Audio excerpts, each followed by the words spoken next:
Hi, நம்ம இன்றைக்கி Spanish omelette எப்படி பண்ணலான்னு சொல்லி பார்க்கலாம்.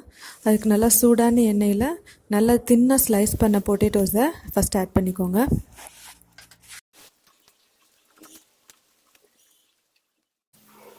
இப்போது ஒரு 2 to 3 மினிட்ஸ் கழித்து அந்த பொட்டேட்டோவில் நல்லா தின்னாக ஸ்லைஸ் பண்ண பெரிய வெங்காயத்தை ஆட் பண்ணிக்கோங்க.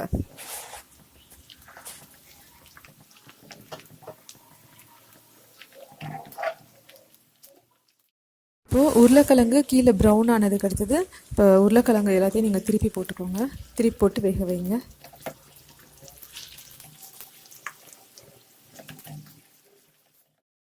உங்களுக்கு உருளைக்கிழங்கு 2 பக்கம் ப்ரௌன் ஆகிட்டு வெங்காயமும் நல்லா வதங்கிருச்சு.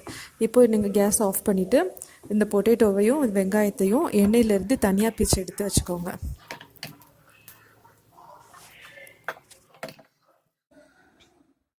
இப்போ இந்த நம்ம வதக்கி வச்ச உருளைக்கிழங்கு வெங்காயம் இதோட சேர்த்து தேவையான அளவு முட்டை வந்து ஆட் பண்ணிக்கோங்க. நான் வந்து இப்போ ஒரு 2 பொட்டேட்டோவுக்கு வந்து ஒரு 3 முட்டை வந்து ஆட் பண்ணுறேன். தேவைன்னா 4 கூட நீங்கள் ஆட் பண்ணிக்கோங்க. இப்போது நம்ம முட்டையை ஆட் பண்ணியாச்சு. இப்போ டேஸ்ட்டுக்கு ஏற்ற மாதிரி உப்பும் மிளகுத்தூளும் ஆட் பண்ணிக்கோங்க. ஆட் பண்ணிவிட்டு இதை நல்லா பீட் பண்ணிக்கோங்க.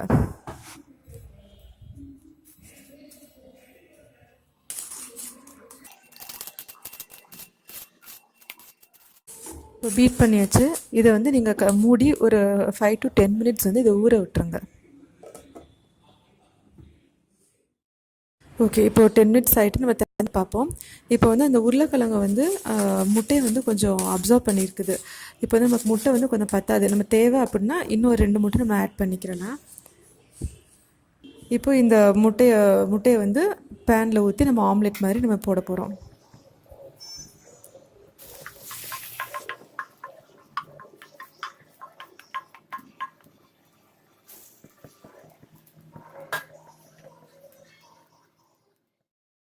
இப்போது நம்மளுடைய ஆம்லேட் வந்து கீழே வந்து உங்களுக்கு நல்லா வெந்திருக்கும், மேலே வந்து வேகாமல் இருக்கும். நீங்கள் இப்போ கரண்டிட்டு புரட்டி போட்டிங்க அப்படின்னா பிஞ்சிரும். அப்போ நீங்கள் என்ன பண்ணணும் அப்படின்னா, இப்போ நான் காமிக்கிற மாதிரி ஃபஸ்ட்டு ஒரு பிளேட்டை ட்ரான்ஸ்ஃபர் பண்ணிக்கோங்க. ட்ரான்ஸ்ஃபர் பண்ணிவிட்டு அந்த பிளேட்டில் இருந்து அந்த ஆம்லேட்டை வந்து உங்கள் பேனுக்கு திரும்ப வந்து நீங்கள் ட்ரான்ஸ்ஃபர் பண்ணணும்.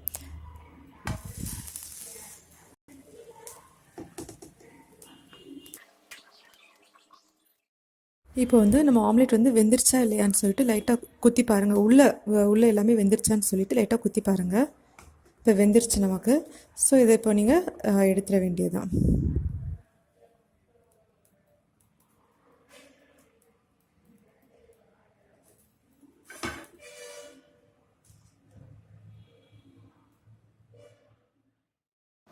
இப்போ நம்ம ஸ்பானிஷ் ஆம்லேட் ரெடி ஆகிட்டு இது சூடாக இருக்கும் போதே நீங்கள் ஸ்லைஸ் பண்ணிவிட்டு மேலே வந்து சீஸை வந்து ஆட் பண்ணி விட்டுக்கோங்க.